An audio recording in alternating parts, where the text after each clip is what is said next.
Greetings, everyone. I'm Sharon Norton, and I'm the co-director for Africa and Europe. And today I have with me Mary Raber, who's been a long-term worker in Ukraine and some other places as well. Before working with us at Mission Network, she was working with MCC and has done a lot of work in translation, whether it's a Bible commentary or children's book. She's done editing work and teaching as well. So welcome, Mary. Glad to have you here with us. Delighted. Wonderful. Mary and I were just talking, and one of the things that gives her hope and that gives me hope and that we've worked together on is grant writing for different people and projects in Ukraine. And so that's the topic that we're going to be talking about today. So Mary, could you tell us some stories about some of the people and the projects that have received grant money? Sure. Well, you don't normally think of Mission Network as a grant-giving organization, and it isn't really, but there are these opportunities that come up from time to time through undesignated gifts or through other grant-giving organizations. And in the position where I've been, I've had the honor and the joy of being a conduit for this kind of help. And it's astonishing how much can be done with really just a very little bit of money. We're not talking here about, great millions and things like that, but, $500, hey, that can make a lot of difference to somebody. So that's a great thing. Mm-hmm. And also it's, there's so many dimensions to it. One of the things that, it's a little bit of a process. Money becomes available. Someone has an idea. And I've been in contact with a lot of educational institutions or with individuals or with churches. And they're not groups that are necessarily thinking too much about how to explain what they're doing or what they want to do. Mm-hmm. But to work with them to say, all right, what's your idea? How are you going to get from A to B? Mm-hmm. And how much would that cost? Mm-hmm. And how could you tell us about that? Like, what difference would that make? So just that process is valuable because it gets people thinking. It makes them talk to each other. It makes them do a little bit of research and to see what would really work, what could really happen. So, for example, not long ago, we were able to direct some money to a group in a church in eastern Ukraine. This is in the militarized zone. And right. We could just say that there is still a militarized zone. There's still a conflict going on. It's not in the American news anymore, but it is still happening. So there is a low-grade war going on in eastern Ukraine. But kind of beyond that border where I can't go, P.S., there's a church, and they wanted to use their parking lot, which is all, cracked up and messed up.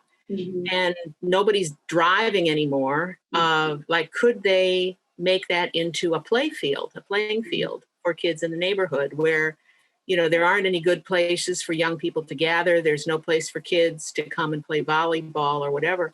Mm-hmm. So, you talk to them and say, all right, what would you have to do? You'd have to break up the concrete. You'd have to get some artificial turf. You'd have to do all these different things. And they come up with a project, and lo and behold, we were able to help that happen. And, they did all the work. They were able to pay some people in the church to do, some of the construction.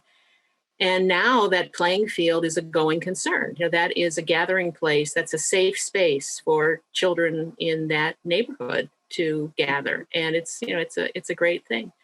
So, you don't think about that, but, that's the sort of thing that happens. Or I'm thinking of my church, the church I attend when I'm in Odessa, and they have had a long-term relationship with the local society for the visually impaired, because we used to use their auditorium for worship services, right? So you get to know these people. Well, one thing leads to another. There are other disabled adults. A lot of these people live very isolated lives, really limited to their own apartments and their own families. But for several summers through Mission Network, we were able to provide a little bit of money to help the church set up a camp for disabled adults. And, this is like, people look forward to this. You can't imagine what this is. Like, imagine, like, just even for 4 days, but to be able to swim in the Black Sea, and to have volunteers available who will accompany you. And some of the stuff they do, I can hardly believe. Like, they took a whole lot of blind people rock climbing, for goodness sakes. Oh, wow. Which, I'm sure, but it's not like being in the United States where there's, a lot of, requirements and insurance and helmets and all this, but it's like, hey, it's something to do. No casualties, but it's, you can make that happen, like just to pay for the meals for, 20 people who otherwise would have no opportunity like this. Mm-hmm. And, it's a time to get together, and they have discussion groups, and they have, volunteer hairstylists come in and give everybody a haircut while they're there, and which I need desperately right now. And it's beautiful. It really works. Just lately, Mission Network has been able to provide a small grant to an independent filmmaker. This is a former student of mine who's went to a class, studied filmmaking, and has become very enthusiastic. And he's discovered a little niche for himself as a, like, making these little short films on ethical themes for children and families.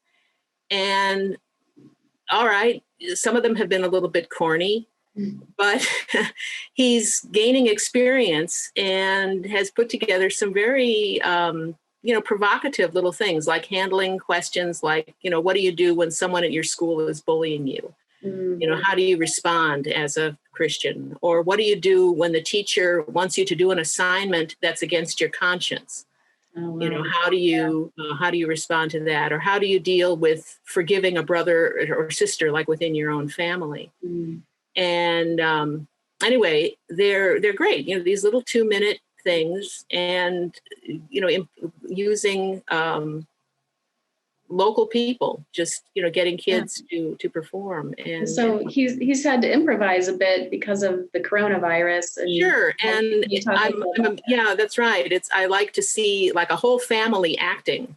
Mm-hmm. Like they have like their little pod. Mm-hmm. All these people who are living or whatever. But anyway, they act that here's dad and in the kitchen and so on, and they say their lines and so on. So it's anyway, it's fun to see. I personally enjoy it because I know all the people right. who are in the films, and here's so and so as the teacher, and I think but, yeah. That's exciting. It is. It's fun, and it's creative, and it's good. The thing is that this filmmaker, his name is Sergey, has made friends. Well, his teacher in film school is the real thing. A real cinematographer, Soviet era, very accomplished filmmaker, and I think he's been drawn in. He's quite elderly, and this filmmaker Sergey refers to him as grandfather. And anyway, grandfather is handling the camera. And anyway, this is really something. But you think, here's someone with this background now making these little films, but I'm sure he's glad to be a part of it. I mean, it's part of the creative process. And who can do this? But say for a very small amount of money. Mm-hmm. Sergey has produced just lately 2 films with us with a grant from Mission Network. Yeah, so it's a joy. Yeah, right. Yeah, it really is. And, it just reminds me that all mission flows out of relationships, and you're kind of proving that. It's you've been in Ukraine for many years, and you know different people either through church or through the Odessa Theological Seminary or whatever, and those people's lives are being impacted by what seems, to me sometimes like just, $500 or $5,000 or something like that. But it does really impact actual people's lives, and it's a way of being the gospel in a particular way. Yeah, that's right. That's right. So it's happy, and it's nice to think about that. It's good to be part of it. Mm-hmm. Right, and now is a good time to be having hopeful and happy things happening. Mary, your life has been changed, disrupted, your plans because of coronavirus, like so many others. So you are now still in I'm in St. Louis. Yes, you can see I'm in St. Louis by the curtains. Yeah.